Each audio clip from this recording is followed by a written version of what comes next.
Traders कैसे हैं आप सब लोग। मसूद खालिद लंदन से आपकी खिदमत में हाजिर है। ट्रेडर्स कुछ दोस्तों ने हेजिंग जो स्ट्रेटजी है एक काफ़ी मशहूर ही है वैसे ये भी ट्रेडिंग के अंदर फॉरेक्स के अंदर, उसके ऊपर वीडियो बनाने का बोला था, तो मैं इसके ऊपर वीडियो आज बना रहा हूँ।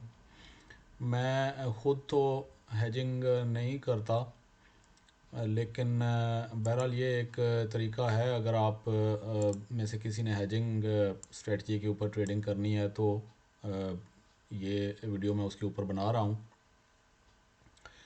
ये भी आसान नहीं है ज़ाहिर है, और इसमें जो रिस्क रहता है कि वो आप इसमें इसको अगर प्रॉपर तरीके से करें तो कामयाब तो हो सकते हैं, लेकिन इसमें आपको ये जहन में रखना पड़ेगा कि आप इसमें से रेगुलर अपने जो पैसे हैं वो आप विथड्रॉ करवाते रहें, क्योंकि इसमें आपका जो अकाउंट है साल में एक या दो बार अकाउंट ब्लो होने का चांस इसमें रहता है। और अगर आप ज़्यादा रिस्क वाली ट्रेड्स लगाते हैं तो हो सकता है कि ना भी हो ब्लो अकाउंट, लेकिन ज़ाहिर है कि उसमें फिर थोड़ा सा प्रॉफिट मार्जिन कम होगा। और ये थोड़े से बड़े अकाउंट के लिए है स्ट्रेटजी। 100 200 अकाउंट के अकाउंट्स के लिए जो है वो ये जो स्ट्रेटजी है ये कामयाब नहीं है। तो बहरहाल मैं आपके साथ शेयर कर देता हूँ। मैं ख़ुद ये स्ट्रेटजी पे काम नहीं करता, लेकिन बहरहाल कुछ लोगों ने कहा था को, तो मैं इसको एक्सप्लेन कर देता हूँ जिसका मुझे पता है। तो आप इसको देख सकते हैं कि फिर आपने इसको कैसे करना है। लेकिन वो अकाउंट ब्लो होने के बावजूद साल में एक आध अकाउंट आप इसमें प्रॉफिटेबल तो रहते हैं अगर आप सही तरीके से करें। और उसमें एक आध अकाउंट ब्लो हो जाना उसमें कोई इतना बड़ा मसला नहीं है, क्योंकि आप रेगुलरली अगर विथड्रॉ करेंगे तो आप स्टिल प्रॉफिट के अंदर होंगे साल के एंड पे। तो देखते हैं जी, कोई पेयर एक आध ले लेते हैं जो भी। ये स्ट्रेटजी जो है एक तो चैनल को ज़रूर सब्सक्राइब कर लें जिन्होंने नहीं किया अभी तक, और लाइक का बटन प्रेस कर दिया करें। उसमें एक सेकंड भी नहीं लगता, मेरी हौसला अफजाई थोड़ी सी हो जाती है। और कमेंट्स में बताइएगा वीडियो कैसी लगी। ये स्ट्रेटजी जो है ये या तो डेली के ऊपर की जाती है, उसमें ट्रेड्स थोड़ी सी कम मिलती हैं ज़ाहिर है।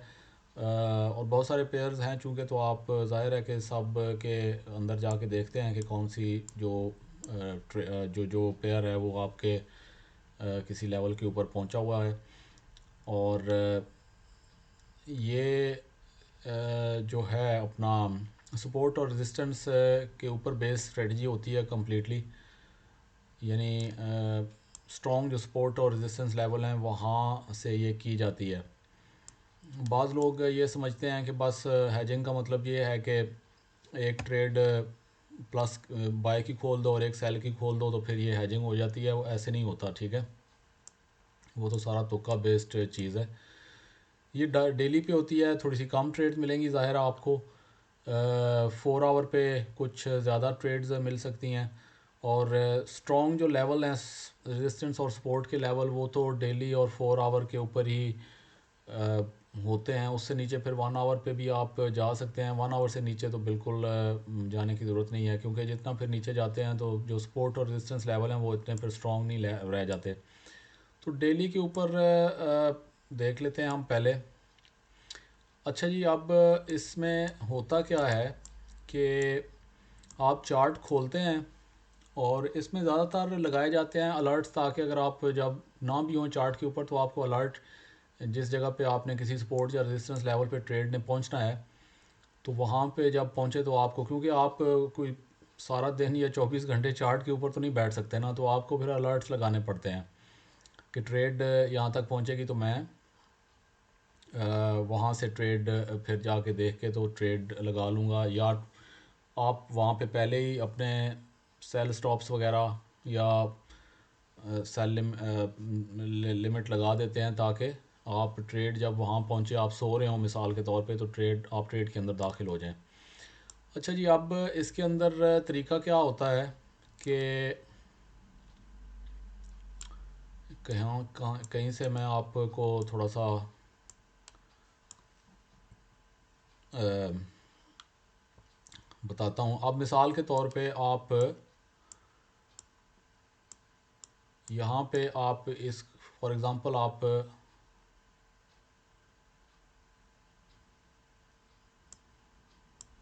इसको हम ऐसे देखते हैं कि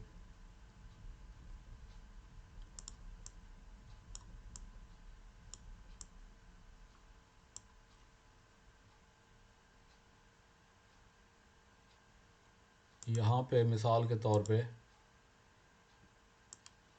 ये एक स्ट्रॉन्ग इसका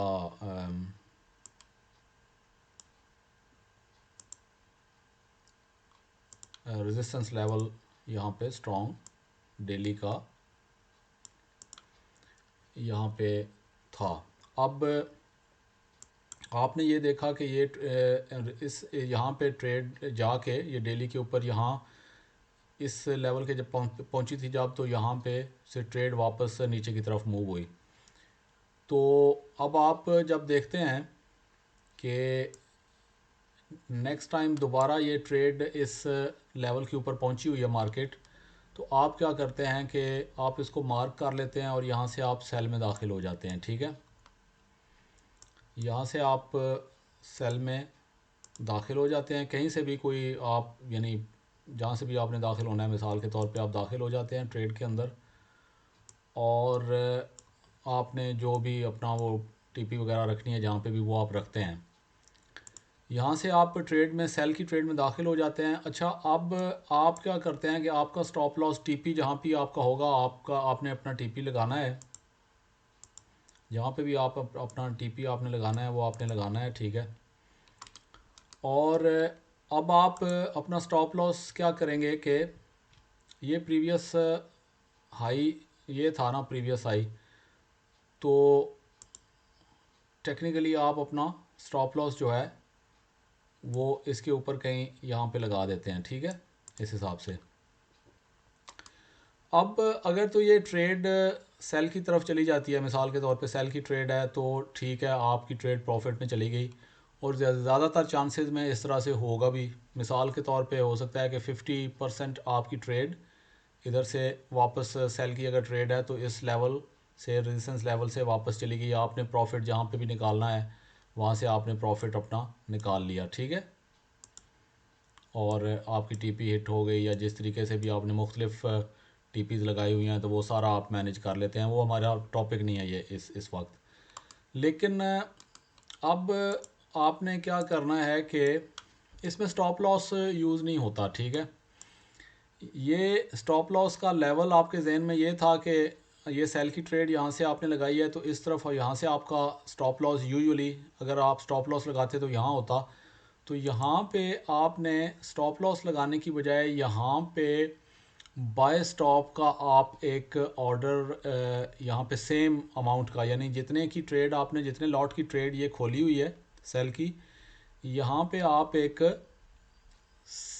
बाय स्टॉप का जो ऑर्डर है वो भी प्लेस कर देंगे, पेंडिंग ऑर्डर। ठीक है, ताकि ये ट्रेड अगर तो इधर जा रही है तो ठीक है, अगर ये आपके प्रॉफिट की तरफ अच्छी चली जाती है, आप अपना प्रॉफिट वगैरह निकाल लेते हैं, तो फिर ये आप अपना ये आपका जो इसको इसको बोलेंगे हैजिंग ऑर्डर। ठीक है, या हैज ऑर्डर, ये आपका एक्टिवेट नहीं हुआ, इसको बाद में आप डिलीट कर देंगे।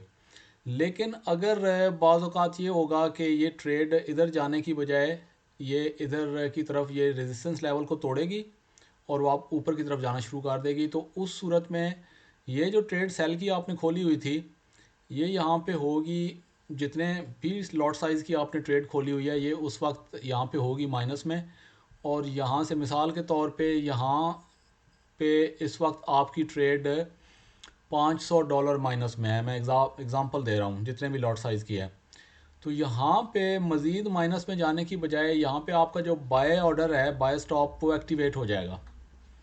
अब आपकी सेल की ट्रेड जो है वो माइनस में चल रही है और बाय की ट्रेड जो है वो पॉजिटिव में जाना शुरू हो गई है, और आपका जो 500 माइनस में थी, $500 यहाँ पे जो आपकी ट्रेड वो उधर ही लॉक हो जाएगी, 500 के फ़र्क के साथ ये ट्रेड ऊपर चलती जाएगी। ठीक है, अब नेक्स्ट जो है आप देखते हैं कि स्ट्रॉन्ग लेवल, रेजिस्टेंस लेवल कहाँ पे है अगला मार्केट का ऊपर की तरफ। मिसाल के तौर पे ये है जी। अब आप क्या करेंगे कि ये सेल की ट्रेड यहाँ पे जा रही है और बाय की ट्रेड भी इधर ही जा रही है, सेल की ट्रेड माइनस में जा रही है ज़ाहिर है। जब यहाँ पे ये बाय की ट्रेड यहाँ पे पहुँचेगी तो ये जितने भी प्रॉफिट के अंदर है, यहाँ पे अगर तो आप ये समझते हैं कि या मार्केट आपको इशारा देती है कि अब ये इस रेजिस्टेंस लेवल को मार्केट क्रॉस नहीं करेगी, तो आप ये बाय का ऑर्डर यहाँ पे प्रॉफिट के अंदर बंद कर देंगे। ठीक है, और ये सेल का जो है ऑर्डर ये माइनस में होगा, जहाँ जितना भी होगा, हो सकता है $1000 माइनस में हो। लेकिन अब आपको ये भी जहन में रखना पड़ेगा कि आपने कितनी लॉट साइज़ अपने अकाउंट के हिसाब से कितने लॉट साइज़ की ट्रेड्स खोलनी है, क्योंकि जब ये बाय का आप बंद करेंगे तो उस वक्त आपकी ट्रेड जो है वो ठीक ठाक माइनस में होगी। तो ऐसा ना हो कि वो जब आप ये ट्रेड बंद करें तो वो जो माइनस में ट्रेड हो वो आपका अकाउंट उड़ा दे। तो ये आपने चीज़ें अपनी अकाउंट के हिसाब से ध्यान में लॉट साइजेस रखने हैं। अब यहाँ से अगर ये आप समझते हैं कि ट्रेड वापस इस लेवल से वापस आएगी, तो आप यहाँ से एक और सेल की ट्रेड खोल देंगे, और ये सेल की ट्रेड जब यहाँ से आप खोलेंगे तो ये सेल की ट्रेड यहाँ पे जब वापस आएगी, और ये सेल की ट्रेड ऑलरेडी माइनस में जा रही है, ये यहाँ पे मिडल में जाके ये सेल की ट्रेड प्रॉफिट में है जो ऊपर से आपने खोली हुई है। समझ आ रही है ना बात की? ये सेल की ट्रेड प्रॉफिट में है, ये सेल की ट्रेड माइनस में है, और यहाँ पे आपने ब्रेक इवन के ऊपर, ज़ीरो के ऊपर ये दोनों ट्रेड्स बंद कर देंगे। और आपने ये आइडिया गलत होने के बावजूद, जो आपका इनिशियल आइडिया था कि यहाँ से ये ट्रेड सेल की तरफ जाएगी, वो सेल की तरफ नहीं गई, वो दूसरी तरफ चली गई। लेकिन बजाय इसके कि आपका स्टॉप लॉस हिट हुआ और आपने नुकसान खा लिया, आपने उसको करेक्ट कर लिया। ठीक है, आपने वो बाय का ट्रेड की प्रॉफिट कमा लिया और बाद में ये दोनों ट्रेड्स ब्रेक इवन के ऊपर मूव कर दी। ठीक है, अब 50% तो आपकी स्ट्रॉन्ग रेजिस्टेंस या सपोर्ट लेवल के ऊपर ये ट्रेड प्रॉफिट में वैसे ही चली जाएंगी। जो ट्रेड जो है वो गलत होगी उसको आप इस तरीके से करेक्शन कर लेंगे। अब सवाल ये पैदा होता है कि अगर ये ट्रेड यहाँ पे भी नहीं रुकती और ये मज़ीद आगे की तरफ सफ़र अपना शुरू कर देती है। ठीक है, अच्छा, ये जो सेल की ट्रेड है, जैसे ये आपने बाय की ट्रेड उसी लॉट साइज़ की खोली थी ना जिस पे ये पहली सेल की ट्रेड खोली थी, इसी तरह आपने ये जो सेल की ट्रेड है ये भी उतने ही लॉट साइज़ की खोलनी है। तो फिर ये मिडल में जाके ज़ीरो के ऊपर आप ब्रेक इवन पे बंद कर सकते हैं। लेकिन अब अगर इसमें ये सवाल पैदा होता है कि ये रेजिस्टेंस लेवल भी तोड़ के तो ऊपर की तरफ अगर जाना शुरू कर देती है, तब क्या होगा? तब ये होगा कि ये आपकी सेल की ट्रेड यहाँ पे जा रही है माइनस में, ये आपकी जो बाय की ट्रेड है ये यहाँ पे जा रही है पॉजिटिव के अंदर। ठीक है, अब दो तरीके हैं, या तो आप का अंदाज़ा ये सही निकलेगा कि ये ट्रेड यहाँ से मार्केट वापस आएगी, तो फिर तो वो आपको मैंने बता दिया ये ट्रेड आपने बंद, अच्छा ये आपने ट्रेड यहाँ पे बंद कर दी है ये बाय वाली प्रॉफिट के ऊपर, क्योंकि आपके ख्याल में ये ट्रेड नीचे आनी थी, लेकिन वो ट्रेड नीचे नहीं आई, तो फिर क्या होगा? उस सूरत में ये होगा कि अगर ये इसको भी मार्केट, अच्छा ये जो सेल, इस सेल की ट्रेड और यहाँ से एक आपने सेल की ट्रेड यहाँ पे एक और लगा दी थी। ठीक है, और ये आपने बाय की बंद कर दी, अब दो सेल की आपकी ट्रेड हो गई। ये वाली जो सेल की आपने ट्रेड खोली थी, इसका आपके जहन में ये था कि ये जो जोन है इसके दूसरी तरफ यहाँ कहीं मैंने इसका स्टॉप लॉस अगर मैं लगाता तो होता। अब आपने क्या करना है कि यहाँ पे ज़ाहिर है कि स्टॉप लॉस तो इसमें आप लगाते नहीं हैं, तो आप यहाँ पे ये वाला लॉट साइज़ जितने की ट्रेड थी और ये सेल जितने की ट्रेड आपने एक और लॉट साइज़ की लगाई हुई है, दोनों को मिला के जितना लॉट साइज़ बनता है उसका एक और बाय स्टॉप यहाँ पे लगा देंगे पेंडिंग में, ताकि ये मार्केट अगर ऊपर की तरफ मज़ीद जाए तो ये वाला यहाँ पे भी एक्टिवेट हो जाए और आपका जो मज़ीद नुकसान ना हो, और ये आपका जो नुकसान इस वक्त दोनों सेल की ट्रेड में चल रहा है वो यहाँ पे आके लॉक हो जाए। अब नेक्स्ट रेजिस्टेंस लेवल जो है वो ये आपने आइडेंटिफाई किया स्ट्रॉन्ग वाला, ठीक है। जो ये स्ट्रॉन्ग वाले डेली के तो वैसे ही स्ट्रॉन्ग जो हैं, ये छोटे मोटे लेवल लगाने की ज़रूरत नहीं है। जो स्ट्रॉन्ग है वो आपने देखना है सिर्फ, जहाँ पे मार्केट जो है वो अच्छी तरीके से बाउंस हो, जिस लेवल से, चाहे सपोर्ट हो चाहे रेजिस्टेंस, वहाँ पे बाउंस हो के मार्केट दूसरी तरफ अच्छी खासी मूव हुई हो, ठीक है। वो स्ट्रॉन्ग रेजिस्टेंस लेवल होते हैं। जैसे ये एक और है, ये ऊपर यहाँ पे ये वाला। तो यहाँ पे अब आपने ये इसको भी तोड़ के ऊपर चली गई अगर मार्केट, तो अब आपका ये बाय स्टॉप एक्टिवेट हो गया है इन दोनों सेल्स के लॉट साइज़ के बराबर का, ये वाला। तो ये यहाँ पे जाके आप फिर सेम आपने कहानी रिपीट करनी है। आप देखेंगे कि यहाँ पे मार्केट जो है वो हो सकता है वापस आए, तो ये वाला बाय यहाँ पे बंद कर देंगे और यहाँ से एक सेल की खोलेंगे इन दोनों के लॉट साइज़ के बराबर, ये पहली वाली सेल और ये दूसरी वाली सेल, ठीक है। ये आपने प्रॉफिट में बाय बंद कर दी यहाँ पे, और ये जो सेल्स दो चल रही हैं ये यहाँ पे ब्रेक इवन पे आप बंद कर देंगे, और इस तरीके से आपने एक और प्रॉफिट निकाल लिया इस ट्रेड के गलत होने के बावजूद। तो ये इसका एक्चुअली तरीका तो है, और इसमें अब ये है कि ज़्यादातर चांसेस में आप इनमें से यानी कुछ ट्रेड्स में कामयाब होंगे स्ट्रेट अवे, कुछ को आपको ये देखना पड़ेगा। लेकिन फिर ये है कि बाज़ औक़ात ये अकाउंट नीचे जाता जाता, तो वो जैसा कि मैंने आपको बताया, इस स्ट्रेटजी के ऊपर जो लोग काम करते हैं वो प्रॉफिट तो बहुत कमाते हैं, इसको आहिस्ता आहिस्ता मास्टर कर लेते हैं। लेकिन ज़ाहिर है कि साल के अंदर एक दो बार उनका अकाउंट ब्लो भी हो जाता है। लेकिन मुसलसल जाते जाते इसी साइड पे अगर यहाँ पे भी नहीं रुकती तो फिर ये इस लेवल पे, लेकिन वो इतना माइनस में चला जाता है कि वो फिर अकाउंट ब्लो होने का उसमें चांस होता है। लेकिन वो बहुत ज़्यादा पहले प्रॉफिट अपने मुसलसल साथ साथ निकाल के तो अपने अकाउंट को ग्रो कर चुके होते हैं, या अपने प्रॉफिट्स निकाल चुके होते हैं, तो वो दोबारा नया अकाउंट बना के तो इस फार्मूले को जारी रखते हैं। क्योंकि साल में कोई एक आध या मैक्सिमम दो अकाउंट ब्लो हों तो हों, लेकिन उस के अलावा जो है वो बेशुमार प्रॉफिट वो इसमें से निकाल लेते हैं। यही सेम फार्मूला जो है वो सेल में भी यूज़ होता है। ज़ाहिर है कि वो उसको एक्सप्लेन करने की ज़रूरत नहीं है, वीडियो लंबी हो जाएगी खामखा, क्योंकि ज़ाहिर है वो फिर आप सपोर्ट से चीज़ें जो हैं वो, जैसे ये सपोर्ट है, नहीं सॉरी, जैसे मसलन ये सपोर्ट है, तो यहाँ से फिर आप बाय लेते हैं और सेम प्रोसीजर अप्लाई करते हैं हेजिंग के लिए। तो ये हेजिंग का जो मुझे तरीका जो है मेरे ख़्याल में जो सबसे बेहतर एक मेरे इल्म में है, वो मैंने एक्सप्लेन कर दिया है। ये ज़ाहिर है डेली पे सब आप देखते हैं कि जिस पेयर के अंदर आपको स्ट्रॉन्ग रेजिस्टेंस या सपोर्ट लेवल के ऊपर ट्रेड मिल जाए, सारे पेयर्स आप चेक करते हैं, और या फिर 4 आवर के ऊपर आप देख लेते हैं स्ट्रॉन्ग रेजिस्टेंस और सपोर्ट लेवल। तो बिल्कुल इसी तरीके से आप 4 आवर के ऊपर करने की ट्राई करते हैं। 4 आवर के ऊपर थोड़ी सी ट्रेड्स आपको ज़्यादा मिलने का चांस होता है। 1 आवर पे भी लोग करते हैं, लेकिन मैं आपको मशवरा दूंगा कि डेली और 4 आवर से नीचे ना जाएं, क्योंकि वो फिर लेवल्स इतने स्ट्रॉन्ग नहीं होते और आप उसमें फंस जाएंगे। क्योंकि बहुत ज़्यादा सपोर्ट और रेजिस्टेंस लेवल आपको नज़र आएंगे जो कि इतने स्ट्रॉन्ग भी नहीं होते 1 आवर वगैरह के ऊपर, तो वो फिर उसमें आपका नुकसान ज़्यादा होने का चांस उसमें बढ़ जाता है। तो ये थी ट्रेडर्स जिन लोगों को हेजिंग के अंदर इंटरेस्ट है, उनको मैंने एक्सप्लेन करने की कोशिश की है कि इस तरीके से हेजिंग का तरीका जो पता है, मेरे ख्याल में ये सबसे बेस्ट है।